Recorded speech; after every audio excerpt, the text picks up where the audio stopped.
朋友们，大家好，我是武石江，又到了周末我们见面的时间。今天我们谈论的主题呢是沟草机发动机的压缩问题。我们知道，沟草机发动机要启动或者正常运行呢，三个条件必不可少。第一呢是要有这个汽油，第二个呢是要火花塞能够打火，第三个条件呢就是发动机能够压缩。所谓压缩呢，就是说产生一定的压力积累，形成一定的压力。所以呢，今天我们就跟大家介绍一种呢定性的办法，如何来判别我们的发动机是否有比较好的压缩功能。它在里面呢，就像那个气球，当产生一定的压力，就是压缩。那么我们就利用这样一个压缩膨胀这样一个特性呢，在这个发动机的底部。就是在刀片运转的方向来看看它有没有这个一定的压缩性。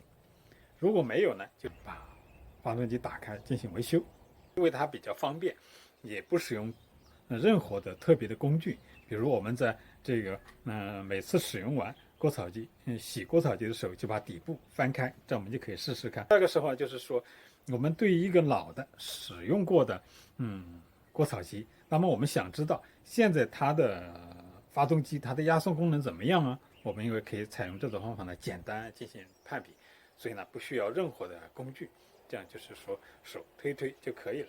这种方法非常简单，但是呢缺点不足呢是它是定性的。好，现在呢我就在这个院子里面跟大家演示一下。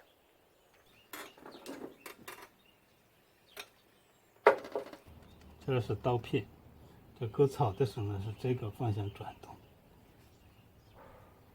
这样转动，所以我们就用手呢，另外在刀背的方向，不是，这是刀片割草的方向，这是刀背方向，就这样转动。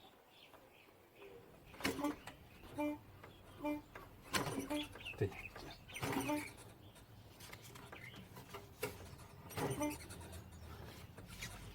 这个是刀片的方向，这是刀背的方向。割草是这么转动，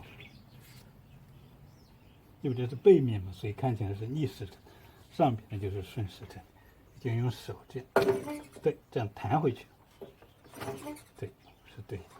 如果不弹回去，就是没有压缩，就这样。好 ，OK， 证明这个是好的。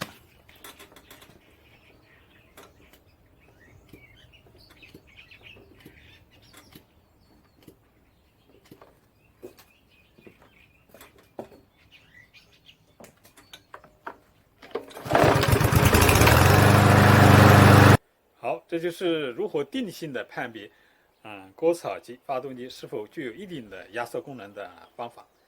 过程呢非常简单，对吧？不需要任何的专门的工具。好，谢谢你的观看，我们下次见。